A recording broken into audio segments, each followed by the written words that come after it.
কোর্টের নির্দেশ অবমাননা করে বিবদমান জমিতে বাড়ি নির্মাণের চেষ্টা, এক পক্ষের হামলা রক্ত ঝরল আরেক পক্ষের। ঘটনাটি সংঘটিত হয়েছে কালীগঞ্জের তেলিখালের ফার গ্রামে। ঘটনার বিবরণে জানা গিয়েছে, তেলিখালের ফার গ্রামে একটি জমি সংক্রান্ত বিবাদ চলছিল দুপক্ষের মধ্যে দীর্ঘদিন ধরে। এ নিয়ে আদালতে মামলাও গড়ায়।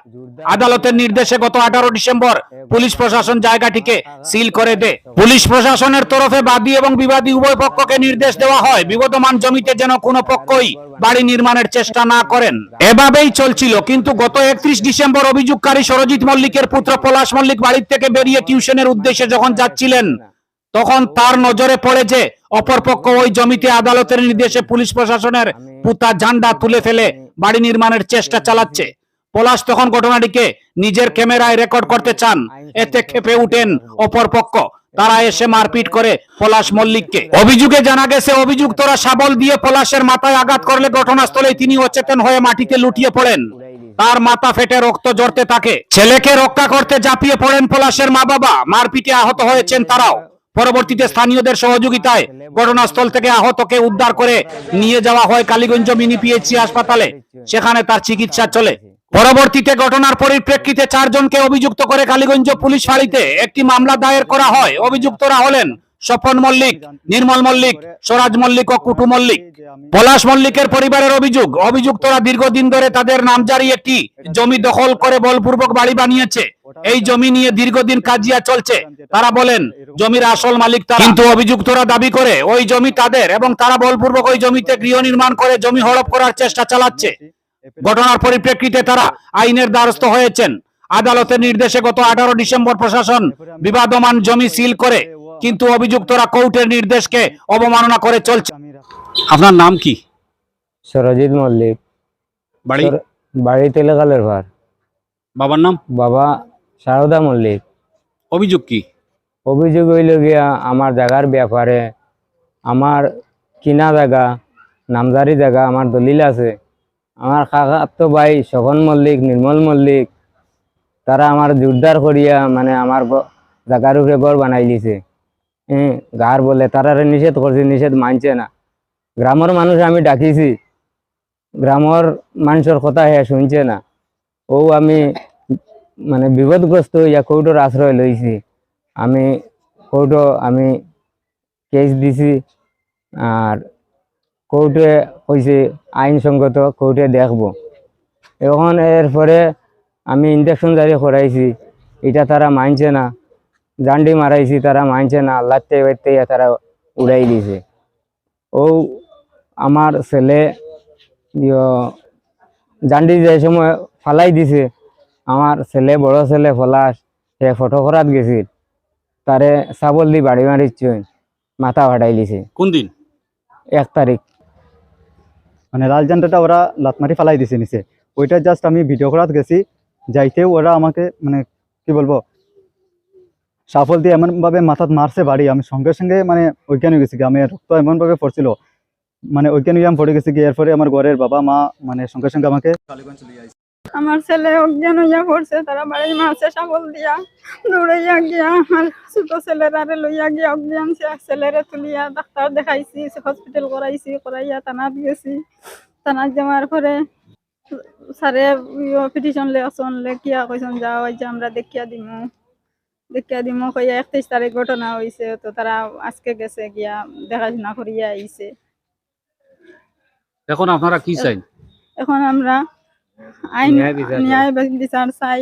এই জায়গাটার উপরে তারা বহুত কিছু করে, ইনজেকশন জারি, কোর্ট কিছু মানে না, লাত্তে উড়াইলার, আমরা গালাগালিও করে, রাস্তা থেকে বাড়াইতাম পারি না।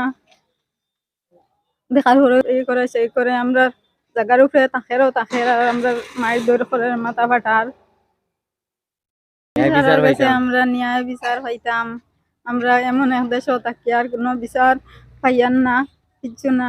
আমার স্বামীর জায়গা, আমার জায়গা, আমার ছেলেরার জায়গা, এই জায়গাটা দখল করিয়া নিজেরা ফরেরা লইয়া যার গিয়া আইনে থাকিয়াও আমার ছেলের রক্ত ধরিল, জায়গা মাটিও যার, পয়সা কড়ি নাই, তনুও নাই, শক্তিও নাই, গার বলে তারা উঠাইয়া লইয়া যার গিয়া জায়গা মাটি। আমরা গীতা উচিত বিচার পাইতাম না, ডিসির কাছে আমার জুড়াত আমারও প্রতিকার আমি পাইতাম, আমার ছেলেও আড়াইতাম নি। আমার ছেলে তো 31 তারিখ মারা গেল মানে এই যে ঘটনা করছে তারা এখনো তারা গালাগালি করে, তারা জায়গা নেরও নেন আর আমার উপরে অত্যাচার করে। এই কি দুনিয়াদারি আরম্ভ হইল। নিচে আর আমার ছেলেরা টেনশন করে কান্দের, ঘর থাকি বাড়াইতে পারেন না। তারা অপরাধ করিয়াও তারা কোনো সাজা শাস্তি পায় না। ঘরের মধ্যে গছ বক্স বাজাইয়া রিং রিঙ্গাইয়া তারা কাম করে ফেরার জায়গার উপরে। লাল জাংটি লাতিয়া ফালাইয়া তারা হুমকি দেয় আমরা ডাকাইয়া কুত্তার বাইচাইন আও খাটিলিমু মারিলিমু। আমরা কিতা বারইতাম না রাস্তাঘাটে। জুড়াতে মুখ্যমন্ত্রী আছে অনুরোধ জানাই আর এই বিচারটা নিয়ে পাইতাম। আমরা রক্ষা করো, আমরা রক্ষা করো, আমরা রক্ষা করো। সেই মাটির উপরে এই মাটি আমরা আড়াইতাম না, ছেলে আড়াইতাম না, পাইতাম কিতা করতাম। অনুরোধ জানাই আর দেশবাসীর কাছে। আজকে পুলিশ যাবার পরে আমি বন্ধন গ্রুপ থেকে আইয়ার আবার পরে নির্মলর বউ আর তার বোন আমার যা তা রাস্তা আইয়ার যা তা আমার বকাবকি করছে, এটা খারাপ বাসায়। আমি পরে রাস্তা আইয়া আমি বাড়িতে কই আর হন থাকি তারা বাড়িতে থাকি আমার বকাবকি করে। আমরা কোনো দরবার নাই, কোনো কিছু নাই সম্পত্তি। তারা আরেক ঘর আমার গালাগালি করে রাস্তাঘাটে। মঙ্গলাবেলা নমশুদ্র বাড়িও তেলে খালো ভার ও বাড়ি তো তারা বাড়ি তো আমার বাড়ি। এখন আপনি কি চাই? এখন আমি তো কোনো কিছু ধ্যান দেওয়ার নাই। আমি এখন ন্যায় বিচার স্যার আমার কিতার লোকে তারা দেখার পরে তারা গালাগালি করে রাস্তাঘাটে। তো ও যে কিতা তার নির্মল মল্লিক আর তার বউ বোন আমার যা তা গালাগালি করে। আমি বন্ধন গ্রুপ থেকে আইয়া আমার ছেলেরে বাঁচানি গিয়া অজ্ঞান হয়ে গেছে গিয়া, তারে দরাজ গিয়া আমার আতুত ফাটাইছে বাড়ি গিয়া। আর আমরা তিনজন আহত, ছেলের মাথা ফাটিছে।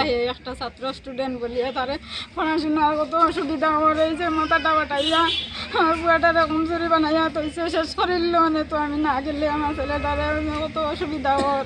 পড়াশোনা করে কই পড়াশোনা পড়েন না। কলেজ শেষ হয়ে গেছে, ওখানে আমি এফএতে পড়াশোনা করছি, অনলাইন আমার টিচার আছে। পড়াশোনা এখন কত অসুবিধা আর পড়তে পারে না আমার ছেলেটা। আধা লিটারের মতো ওই রক্ত জড়িয়া কালীগঞ্জ পর্যন্ত বাসিয়া আইছে। মা বাবার শরীরের কন্ডিশন অবস্থা ভালো আছিল না। পরে তার চিকিৎসা কালীগঞ্জ হইল নি? সিটি স্ক্যান করাইছে করিগঞ্জ। সিটি স্ক্যান করানো হয়েছে করিমগঞ্জ, আর এর আগে কালীগঞ্জ দেখানি হয়েছে। এখন পর্যন্ত আবার রক্ত মাইয়া গেছে রয়েছে। সিলাই লাগছে 10টা সিলাই লাগছে।